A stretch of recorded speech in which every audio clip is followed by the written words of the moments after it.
मैं अशोक कुमार शर्मा से आचार्य हिंदी MSJ राजकीय महाविद्यालय भरतपुर।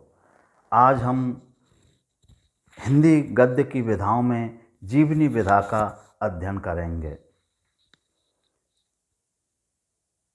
भौतिक विज्ञानों को छोड़कर, विशुद्ध भौतिक विज्ञान जो हैं उन्हें छोड़कर समाज विज्ञानों और मानविकी संबंधी सब विषयों में मानव को ही केंद्र में रख कर के अध्ययन किया जाता है।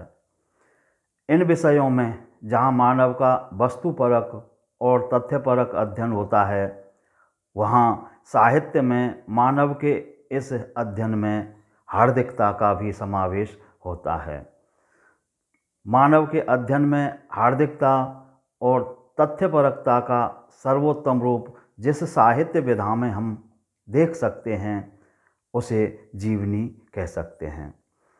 तो जीवनी की व्युत्पत्ति के बारे में है कि जीवन से तात्पर्य यहाँ केवल जीवन की घटनाओं के बाह्य तथ्यपरक अंकन अथवा इतिहास क्रम से न होकर उसके अंतर्बाह्य अर्थात उसके हृदय की बात और उसके बाहर दिखाई देने वाले चरित्र की बात, उसके घटनाक्रम और उसके आंतरिक चरित्र दोनों से है। तो जीवनी में उसका आंतरिक, जिस लेखक, जिस कवि की, जिस महापुरुष की हम जीवनी लिख रहे हैं, उसका आंतरिक और उसका बाह्य रूप प्रकट होता है।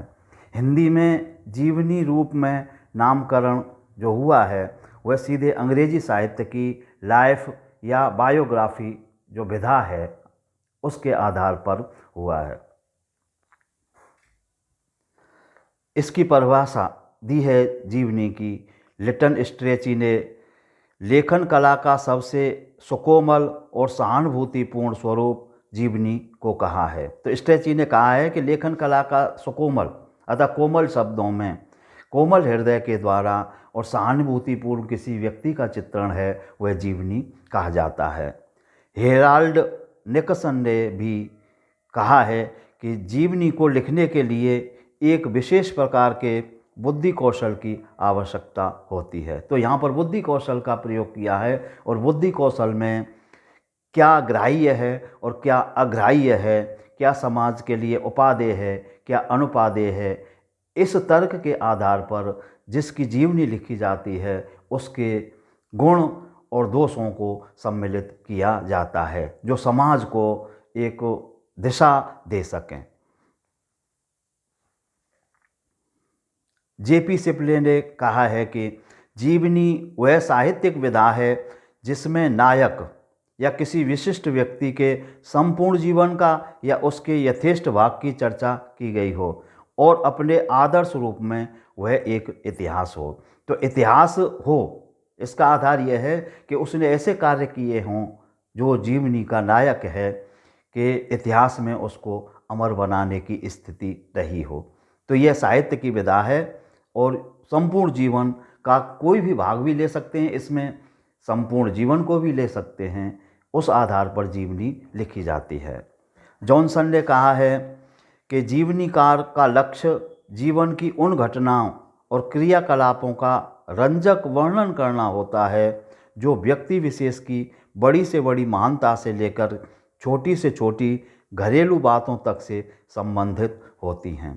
तो जॉनसन के अनुसार भी जीवनी की संपूर्णतः परिभाषा है कि जिस व्यक्ति की जीवनी लिखी जा रही है उसके छोटे से छोटे कार्य, छोटे से छोटे चरित्र और बड़े से बड़े कार्यों को उसमें लिखा जा सकता है और वो लिखा हुआ ऐसा होना चाहिए जिसमें रंजकता हो, अर्थात रमणीयता हो, सुंदरता हो। तो इस प्रकार के वर्णन को जीवनी कहा है जॉनसन ने। हिंदी में रामनाथ सुमन हुए हैं तो उन्होंने जीवनी के बारे में लिखा है कि जीवन की घटनाओं के विवरण का नाम जीवनी नहीं है। लेखक जहाँ नायक के जीवन में छिपे उसके विकास को, उसके व्यक्तित्व के रहस्य को, उसकी मुख्य जीवन धारा को खोलकर पाठकों के सामने रख देता है, वहाँ जीवनी लेखन कला सार्थक होती है। तो जीवनी लेखन में जो जीवनी लेखक होता है वो केवल जीवन की जो घटनाएं होती हैं उन घटनाओं का ही चित्रण नहीं मानते हैं रामनाथ सुमन। उन्होंने कहा है कि जो नायक है जीवनी का, उसके जीवन में जो विकास छिपे हुए हैं, अर्थात उसने जिस चरम सीमा को, जो आदर्श प्रस्तुत किए हैं अपने क्षेत्र में, जहाँ वो ऊंचाइयों पर पहुंचा है, तो उन ऊंचाइयों को छूने के केंद्र में उसमें कौन से ऐसे भाव रहे हैं, कौन से ऐसे गुण रहे हैं जिनके कारण वह चरम स्थिति को या ऊंचाइयों को छू सका है और इतिहास पुरुष या महान व्यक्ति बन सका है। तो उसको व्यक्तित्व के ऐसे पहलू हैं, उन व्यक्तित्व के पहलुओं को खोल करके और जीवनीकार लिखता है तो वह ही जीवनी सार्थक और श्रेष्ठ समझी जाती है।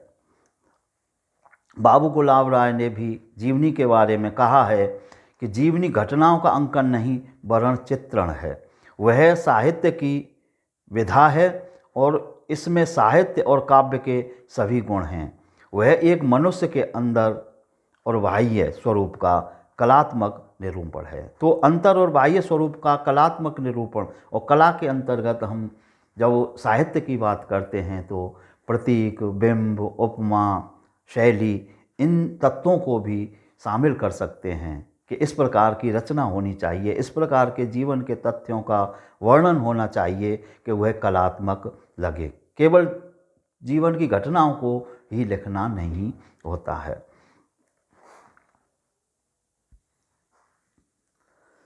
इस प्रकार हम देख सकते हैं कि जीवनी एक प्रकार का तथ्यपरक इतिहास है जो भावपूर्ण विधि से रचित होता है।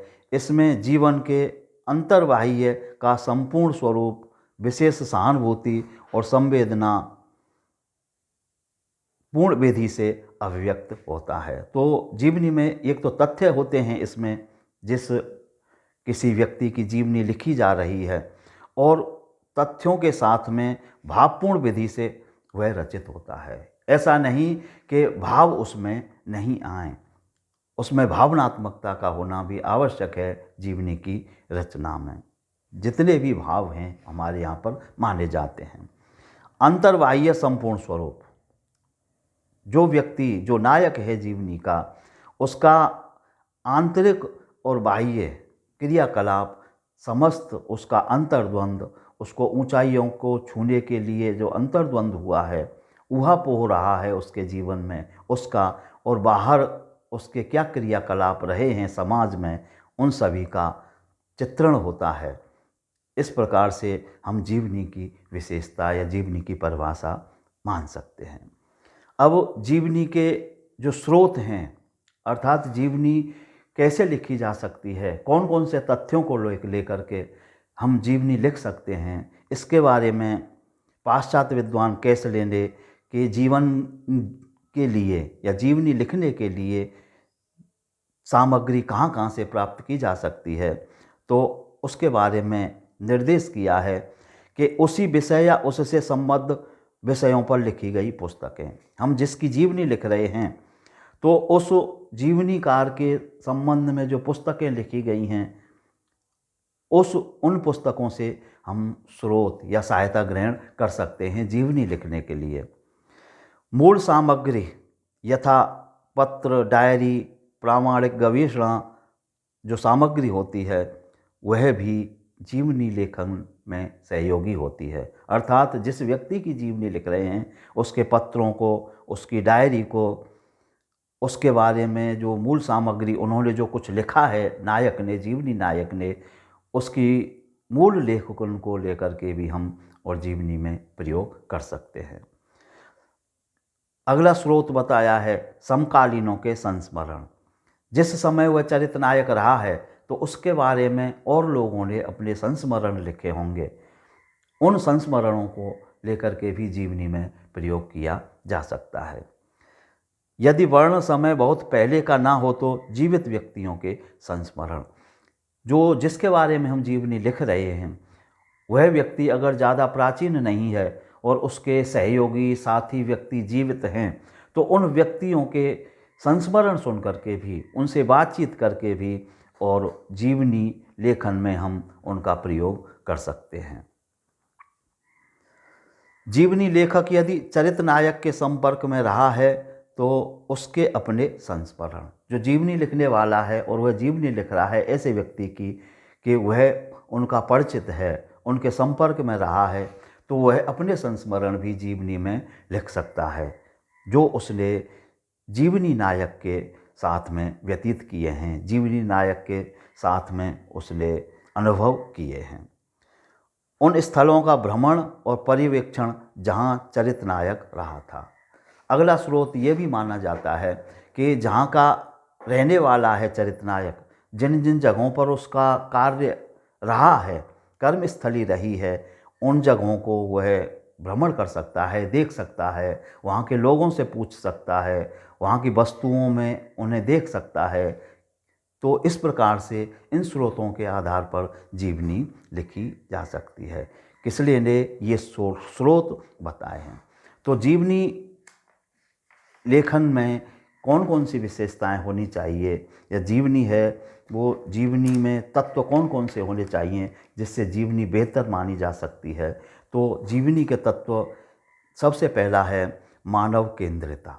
तो ये जो तत्व है मानव केंद्रिता, तो जीवनी का आद्यंत नायक, चरित नायक अथवा व्यक्ति विशेष ही अध्ययन का केंद्र बना रह सकता है। जिसकी हम जीवनी लिख रहे हैं, केवल उसी के चारों तरफ घटनाओं का, भावों का, अनुभवों का, संस्मरणों का होना चाहिए और उसी के जीवन को लेकर के लिखी जानी चाहिए जीवनी।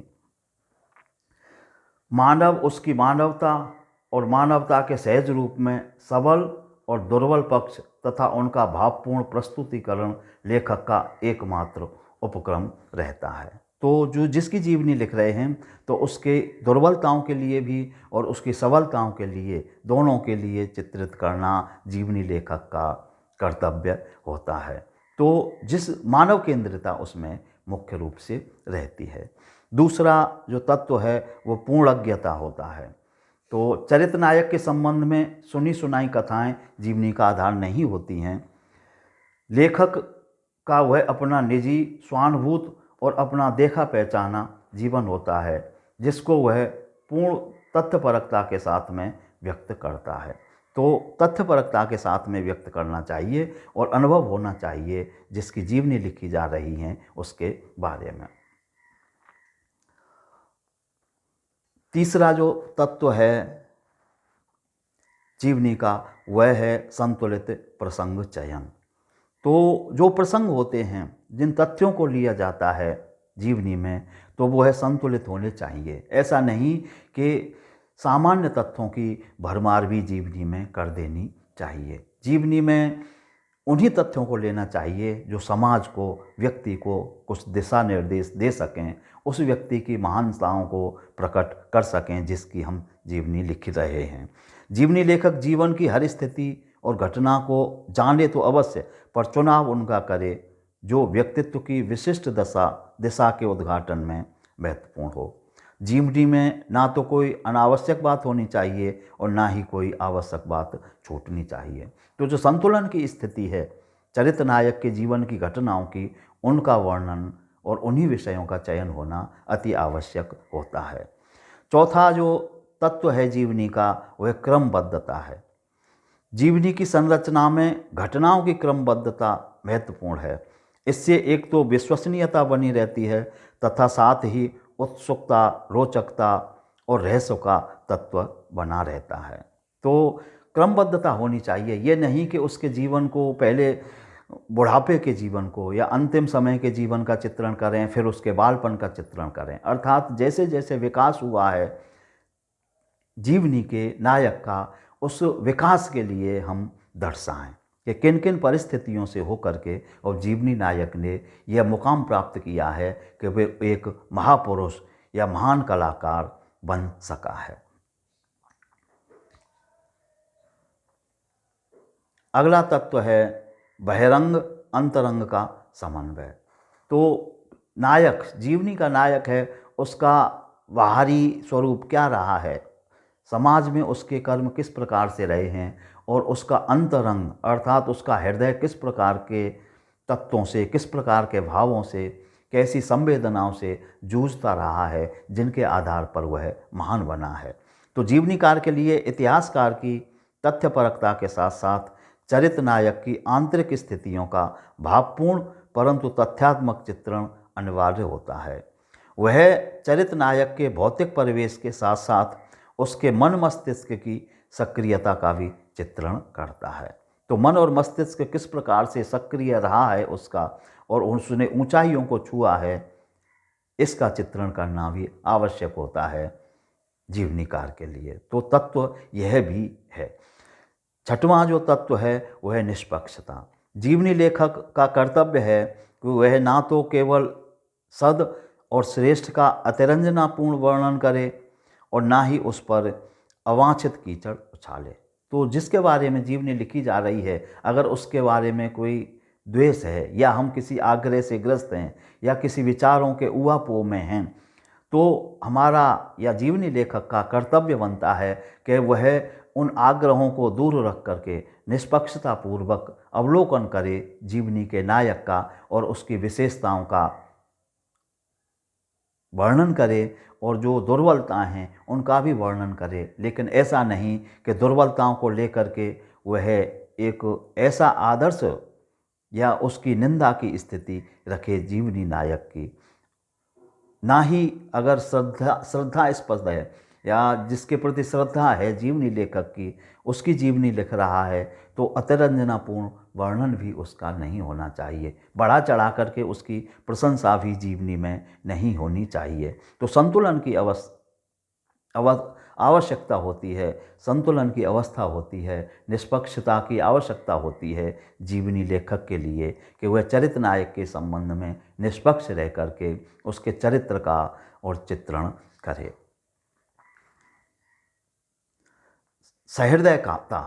सहृदयता होना भी अति आवश्यक होता है जीवनीकार के लिए। जीवनी साहित्यिक विधा है। रमणीयता, रोचकता, साधारणीकरण इसके अनिवार्य गुण हैं जो साहित्य होता है उसके। लेखक की सहृदयता ही चरित्र नायक के साथ उसका मानवीय मानसिक तादात्म्य स्थापित करके जीवनी के तथ्य और घटनाओं को केवल सूचक और ज्ञानवर्धक की अपेक्षा संप्रेषणीय और रोचक बनाती है। तो केवल ज्ञानवर्धक ही नहीं होती हैं वह घटनाएं, संप्रेषणीयता का भी होना अति आवश्यक होता है और सहृदयता होना उसमें आवश्यक है। ये 7 तत्व हैं जीवनी के, जिसमें लेखक को ध्यान रखना पड़ता है। हिंदी साहित्य में जो जीवनी लिखी गई हैं उन जीवनियों के भेद हम रख सकते हैं। किस प्रकार की जीवनियाँ लिखी गई हैं, तो सबसे पहले मध्यकाल की आदर्शात्मक जीवनियाँ हैं। तो संतों, महात्मा और महापुरुषों की जीवनी का वर्णन इनमें होता है। 84 वैष्णवन की वार्ता, 252 वैष्णवन की वार्ता, मूल गोसाई चरित, कबीर परिचय आदि इस प्रकार की हैं जो प्राचीन संतों के जीवन पर लिखी गई हैं।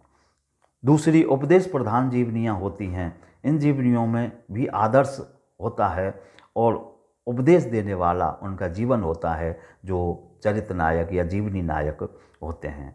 इनमें हम आनंद प्रकाश जैन लिखित महात्मा गांधी, पंडित जवाहरलाल नेहरू, डॉक्टर राजेंद्र प्रसाद, डॉक्टर राधाकृष्णन, लोकमान्य तिलक, राजगोपालाचार्य, सुखदेव लिखित लोकमान्य तिलक, लाजपत राय, अरविंद, हरिराम रामचंद्र दिवेकर लिखित संत तुकाराम, भीमराव गोपाल देशपांडे लिखित लोकमान्य तिलक, ऐसी जीवनियाँ हैं जिनको हम उपदेश प्रधान मान सकते हैं। अगला जो प्रकार है वह साधारण जन संबंधी जीवनियाँ होती हैं। सामान्य लोगों को लेकर के भी जीवनियाँ लिखी जाती हैं। तो हर्षदेव मालवीय लिखित मुरली बादशाह, झुन खलीफा, ढुलकते इक्के पक्के आम, इस प्रकार की जीवनियाँ मानी जा सकती हैं। जैनेन्द्र कुमार ने भी लिखी हैं ये और वे, जो साधारण जन की जीवनियों से संबंधित हैं।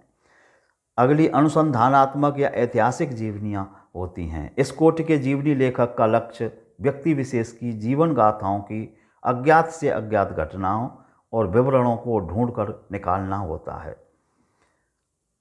उन विवरणों के प्रकाश में वह उस व्यक्ति की सच्ची जीवन गाथा सामने रखता है।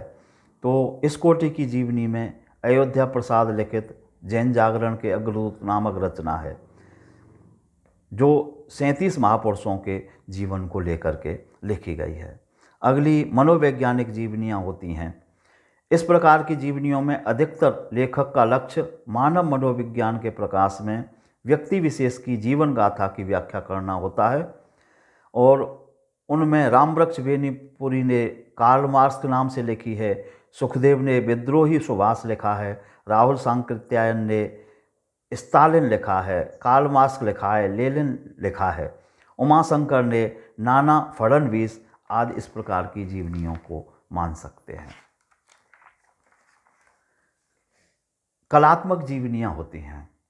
तो सौंदर्य की बहुत अधिक चर्चा होने से जीवनियाँ भी सौंदर्यवाद से प्रभावित हैं, और इस प्रकार की जीवनियों में हम विश्व कवि रविंद्रनाथ जो उमेश मिश्र ने लिखी है, स्वामी अपूर्वनाथ ने लिखी है माँ शारदा, लुई फिशर ने लिखी है गांधी की कहानी, और कृपलानी ने लिखी है महात्मा गांधी, जो कलात्मक जीवनियाँ मानी जा सकती हैं। व्यंग्यात्मक जीवनियाँ भी लिखी जा सकती हैं, या व्यंग्यात्मक भी जीवनियाँ होती हैं। तो लोमड़ी का मांस, गेहूं और गुलाब, ये व्यंग्यात्मक जीवनी हैं जो रामवृक्ष बेनीपुरी ने लिखी हैं। केशव चंद्र वर्मा ने लोमड़ी का मांस लिखा है। तो इनमें व्यंग किया जाता है इन जीवनियों के आधार पर समाज की जो कुरूपताएं हैं उन पर। इसके अलावा बाल उपयोगी जीवनियाँ भी लिखी जाती हैं जो बालकों को प्रेरणा देती हैं। तो इन जीवनियों में भी प्राणनाथ वानप्रस्थ ने चंद्रशेखर आज़ाद, सम्राट अशोक, सरदार भगत सिंह इस प्रकार लिख करके जो बालकों के लिए उपयोगी होती हैं वह जीवनियाँ लिखी हैं। इस प्रकार से हम देख सकते हैं कि जीवनी साहित्य में जो प्रेरणा देने का भाव होता है, जीवनी लेखक लिखता है, इनका अध्ययन हमने इसमें किया। और धन्यवाद।